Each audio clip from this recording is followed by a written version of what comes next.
In this module, I want to run through adding a transaction into Boldtrail Backoffice. So get to Backoffice, however you get to Backoffice. You can do it through Boldtrail, where you go to Deals, and the top here it says go to Boldtrail Backoffice.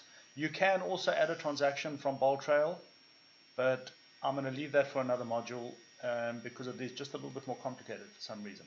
So we're going to add the transaction from Backoffice.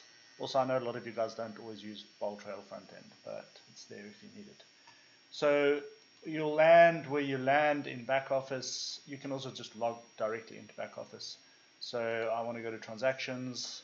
You see up here, I want to go and create a transaction now. So we're talking now if I'm representing the landlord as a seller or as a landlord. So if I'm representing the landlord or the seller, right? Sorry, that was a bit confusing, but you understand what I'm saying.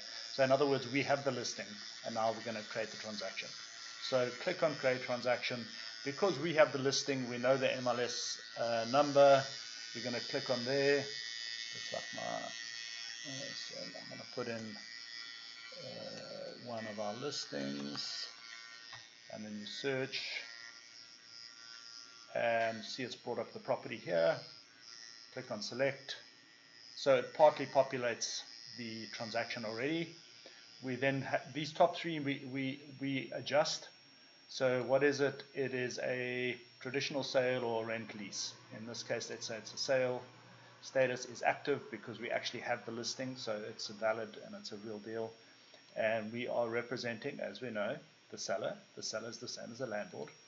It's pre-populated, the price from the listing, and we're just going to call it whatever, transaction Tony. We don't need to do anything with additional fields. We just go next. Then this is the page where you put the commission in. So we know what the commission is because we've got the listing, right? So over here it says you can put the commission in one of several ways: percentage of price sold or actual dollar amount, which you would normally do for a lease agreement. So we're going to stick with percentage of price sold. The total commission is 5%. We know this because we negotiated the listing. So whatever it is, 4%, 6%. Listing side agent, buying side agent. In a modern day and age, it's not always guaranteed that the seller is going to give buying side commission. So we will know this because we will have negotiated this.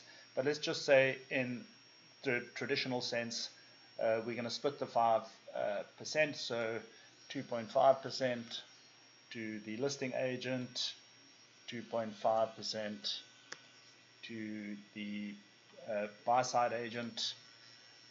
Then you add yourself if you're not automatically added. I have everyone on here, so this might be a step you guys don't need to do. Add agent. Go next. Now I need to put the seller in because we are representing someone. We have a listing. We know who this person is. So I'm just going to put in Mr. Seller.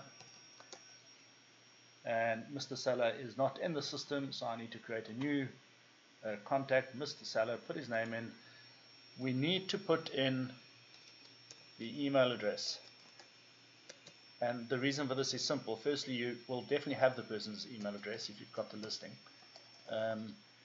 And the mobile phone is not critical, but the email address is critical because we'll send the contract from here for e-signing.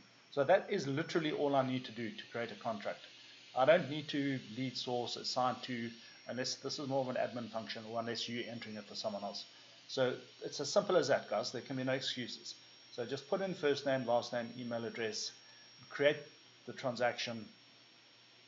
Okay, and then the last step is to go to the checklist. Now, all of these checklists are curated for you by us. So in this instance, we said it's a for sale listing. So I've got the listing, it's for sale. You can't make a mistake here. I mean, if you click something and you don't need it, you can just delete it. So I'm going to click on the for sale listing and I'm going to create the transaction. So transaction is now created. The digital cocoon is open. We get notified straight away. We have access to everything on it straight away. You have access to it online and on your phone.